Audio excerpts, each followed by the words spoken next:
Assalamualaikum warahmatullahi wabarakatuh. Perkenalkan, nama saya Ega Fikri Prayega dari kelompok 10. Di sini saya akan menjelaskan materi SPI dengan judul materi yaitu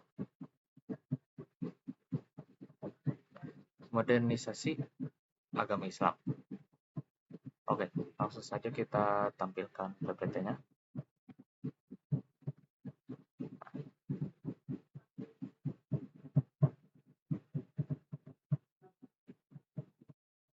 Yang pertama, pendahuluan. Definisi modernisasi Islam yaitu adalah gerakan pembaruan pemikiran dan praktik Islam yang bertujuan untuk menyesuaikan ajaran Islam dengan perkembangan zaman modern, tanpa meninggalkan prinsip-prinsip dasar agama. Yang kedua adalah konteks historis, akhir abad ke-19 dan awal abad ke-20. Gerakan ini muncul sebagai respon terhadap kemunduran dunia Islam dan dominasi kolonial Barat, serta kebutuhan untuk beradaptasi dengan perubahan sosial, politik, dan teknologi yang pesat. Yang kedua adalah latar belakang. Faktor-faktor yang mendorong modernisasi Islam antara lain yaitu kolonialisme. Nah, penjajahan Barat membuat umat Islam sadar akan ketertinggalan mereka dalam bidang ilmu pengetahuan dan teknologi.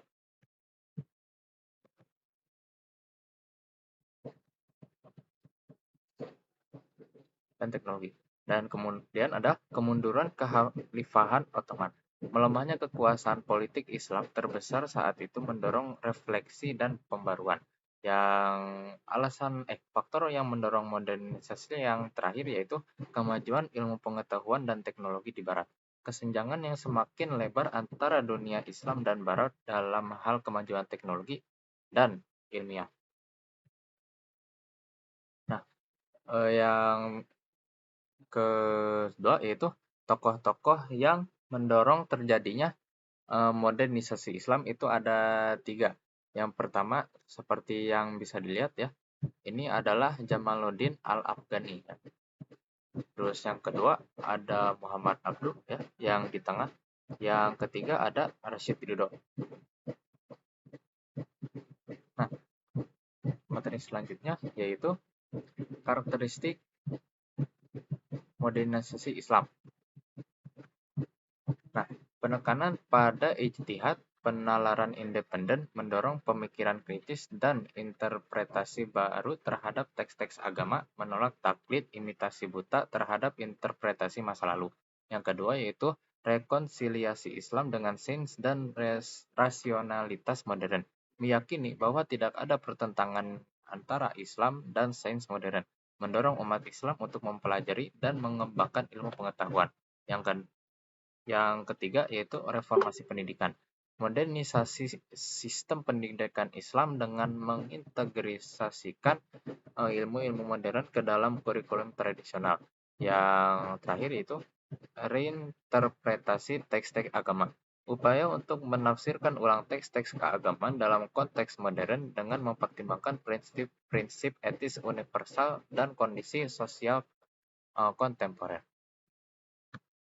Slide selanjutnya yaitu dampak pada pemikiran Islam. Membuka ruang untuk interpretasi baru ajaran Islam, yaitu mendorong pluralisme pemikiran dalam komunitas Muslim dan memungkinkan pendekatan yang lebih fleksibel terhadap hukum dan etika Islam. Mendorong pluralisme dalam pemikiran Islam, mengakui keberagaman interpretasi dan menghargai perbedaan pendapat dalam komunitas Islam. Terus yang terakhir, menentang interpretasi tradisional, mengkritisi pemahaman yang dianggap baku atau tidak relevan dengan konteks modern.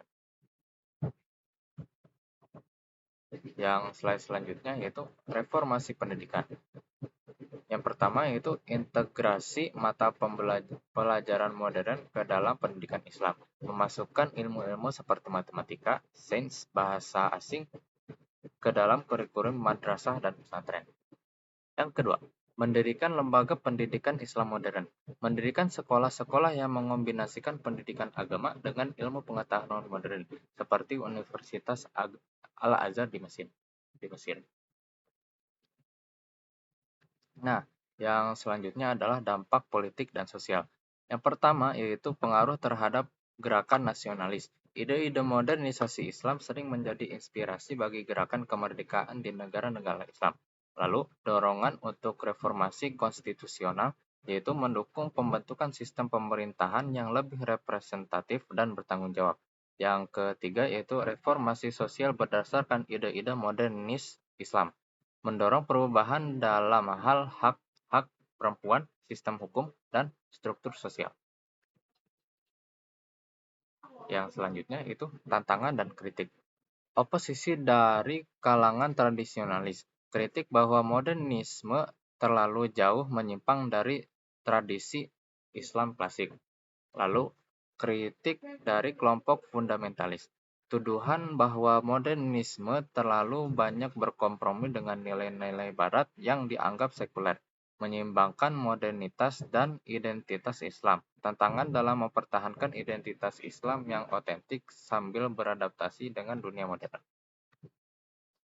Lalu, selanjutnya yaitu evolusi pemikiran modernis dalam menghadapi globalisasi. Bagaimana ide-ide modernisme Islam beradaptasi dengan isu-isu global seperti hak-hak manusia, hak-hak asasi manusia, kesetaraan gender, dan pluralisme agama. Variasi gerakan modernis di berbagai negara Muslim, perbedaan manifestasi dan penerapan ide-ide modernisme Islam di berbagai konteks nasional dan regional. Yang terakhir, kesimpulan. Signifikansi modernisme Islam dalam membentuk wacana Islam kontemporer. Pengaruh berkelanjutan dari pemikiran modernis dalam diskusi dan debat tentang peran Islam di dunia modern. Relevansi berkelanjutan dalam negosiasikan identitas Muslim di dunia modern. Pentingnya pemikiran kritis dan inovatif dalam menghadapi kompleksitas isu-isu global kontemporer. Oke, sekian presentasi dari saya. Semoga bermanfaat. Wassalamualaikum warahmatullahi wabarakatuh.